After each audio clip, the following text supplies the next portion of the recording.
नमस्कार बंधुरा गोपाल भाड़े गल्प चैनेले आपनादेर स्वागत। आमी प्रमिला चले एसेछि आपनादेर जोन्नो गोपाल भाड़े आज एकटी नतून गल्प निये। गल्पटिर नाम पितार गंगा यात्रा। ताहले चलुन शुरू करी आजकेर गल्प।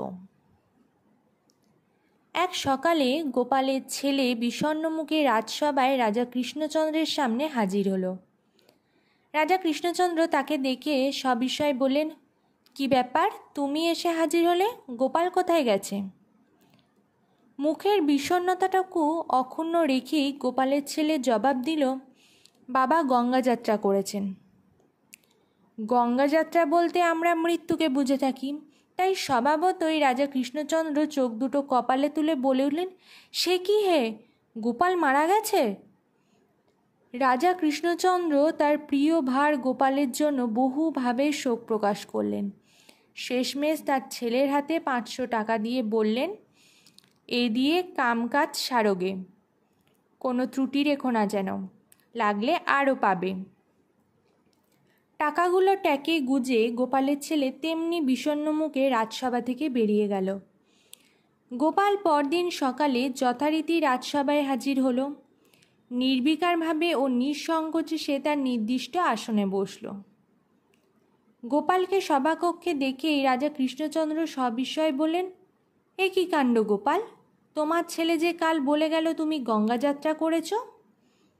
মহারাজ, সে ঠিকই বলেছিল। ঠিকই বলেছিল?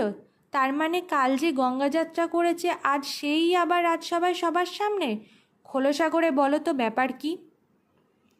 মহারাজ, সে সম্পূর্ণ সত্যি কথাই বলেছিল।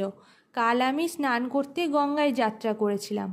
আমি ডুব দিয়ে সবে উঠেছি, ছেলে ছুটতে ছুটতে গঙ্গার ঘাটে গিয়ে আমার হাতে আপনার দেয়া 500 টাকা দিয়ে বলল, মহারাজ বলে দিয়েছেন ভালোভাবে কামকাজ সারার জন্য, কোনো ত্রুটি থাকে না যেন। তা মহারাজ, আমি যথাবিধি গঙ্গা পুজো সেরেছি। গরিব দুঃখীদেরও 10-20 টাকা দান করতে ভুলিনি। ঠিক করিনি মহারাজ? রাজা কৃষ্ণচন্দ্র ভেতরে ভেতরে গসগস করতে লাগলো। গোপালের কায়দা কৌশল দেখে তার ওপর রোষ প্রকাশ করতে পারলেন না। তো বন্ধুরা, এই ছিল আজকে আমাদের গোপাল ভাঁড়ের একটি গল্প, পিতার গঙ্গা যাত্রা। গল্পটি যদি আপনাদের ভালো লেগে থাকে অবশ্যই লাইক, শেয়ার, কমেন্ট করবেন এবং চ্যানেলে যদি নতুন হয়ে থাকেন চ্যানেলটিকে সাবস্ক্রাইব করে আমার পাশে থাকবেন। ফিরে আসবো খুব তাড়াতাড়ি নতুন একটি গল্পের সাথে। ধন্যবাদ।